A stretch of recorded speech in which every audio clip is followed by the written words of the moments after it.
Drugs have become one of the biggest problems in Meghalaya today. Report says about 3 lakh people, almost 10% of the state's population, use drugs. Out of them, more than 3,000 inject drugs, which puts them at an even higher risk.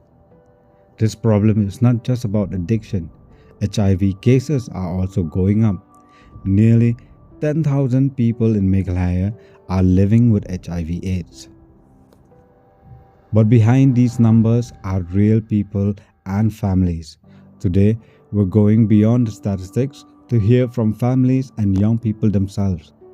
What might be driving this crisis and what can be done to stop it?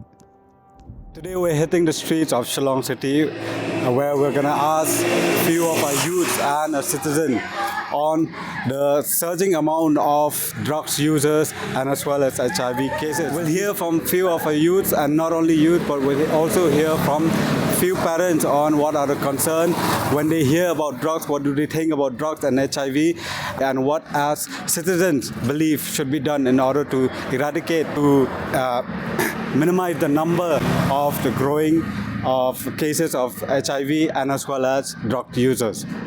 Hello, I'm a resident of Limekra. I'm a mother of 2 boys. So I'm a working mother. Alright, being a parent, and we've seen the numbers of drug addicts here in Meghalaya growing day by day. How concerned are you for your children?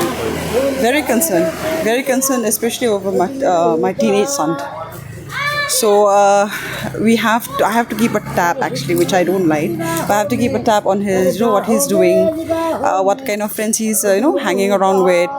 So, and also not only that, also I have to also ask a lot of questions to him regarding his friends' family background. So because of this, because of drugs being it's rising so high, especially in our state, it's scary actually.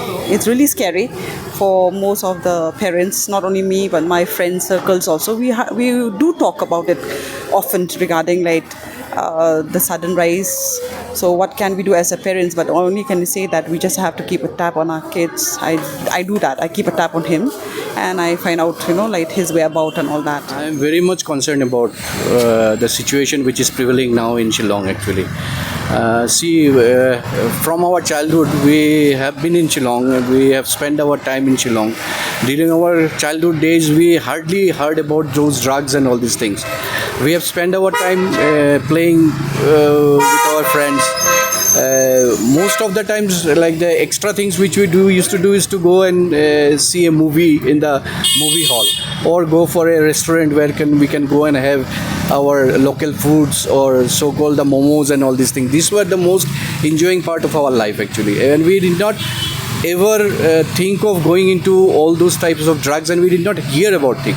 So being a local citizen of this state, I am very much worried about the situation which has come out in Shillong now. More alarming now. It became very dangerous. In the evening, people cannot go to the home. They get yes. I've come across such attacks also. So what they do, they use some kind of powders and all, and then you'll get blind, and then things will get robbed from you. So it happens. After hearing the concern from parents, we also spoke to few youths, asking them one simple question: how do they see this issue affecting their generation? Is unemployment the only problem here, or?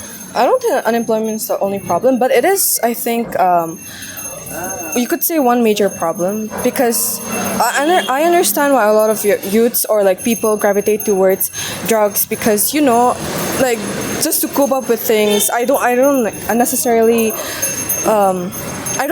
condone it. It's just that I understand why they would gravitate towards that. Do you think because people suffer with depression and anxiety and all, to cope up with all of that? Yeah, I think that can definitely be a factor to what contributes to them turning to drug use. However, I think a lot of the youth fail to recognize that it just gets them into the spiral of continuous abuse of drugs, and it's not the solution. Have you ever come across any drug users or friends that you know? I used to visit this one friend, okay, and I had to cross this like, the Laimukra cemetery, right? And so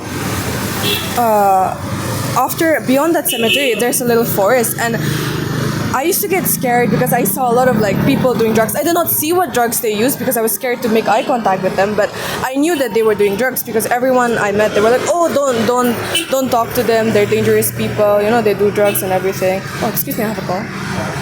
Hello. Same thing as like Have you ever get any peer pressure from anybody?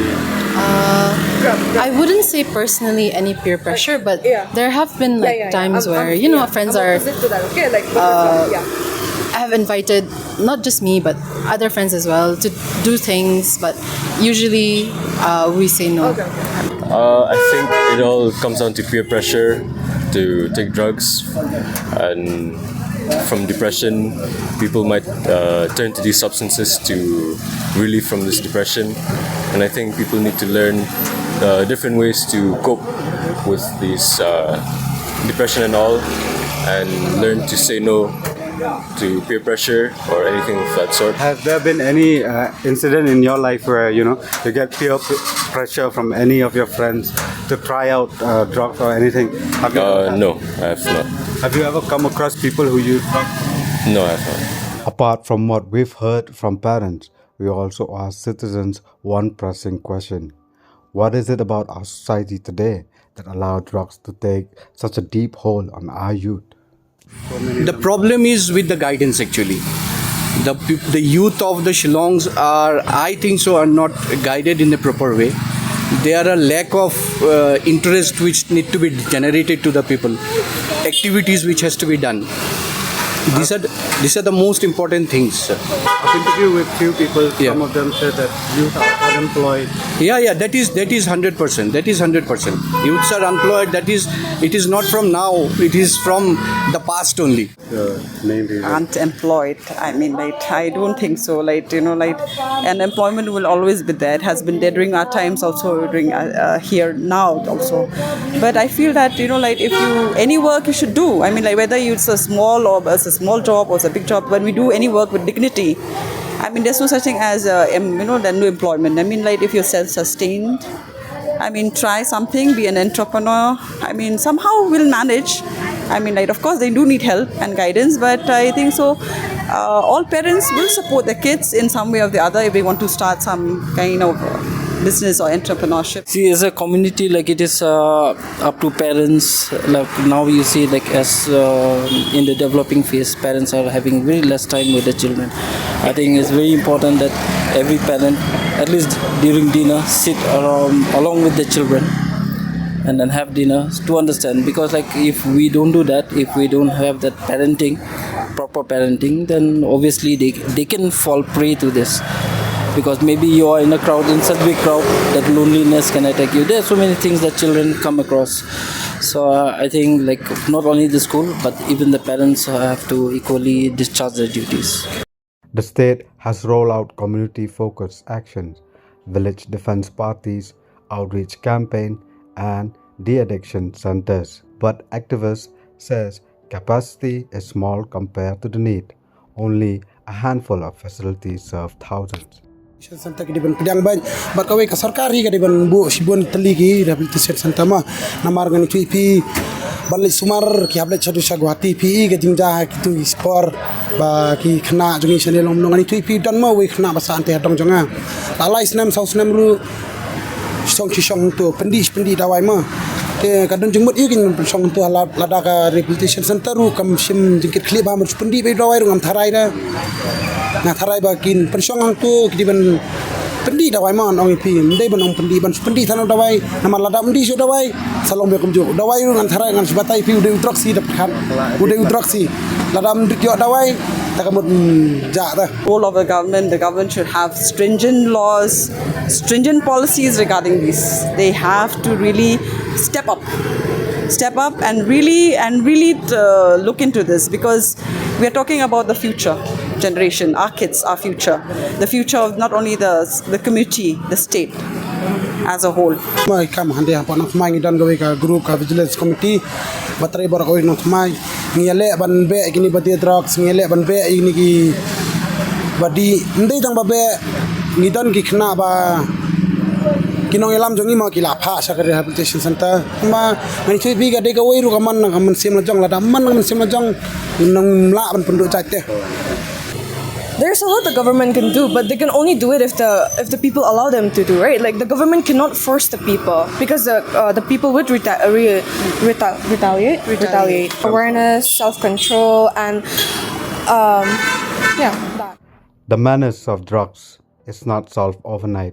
It needs families, schools, health workers, and law enforcement to pull together, and more facilities for those who want help. We heard the numbers, we heard the stories. Now it's time for action. We don't know. I mean, 5 years down the line, I don't know what's going to happen to our state. So I feel that the government should have stringent laws. It's high time. It's high time. It's high time.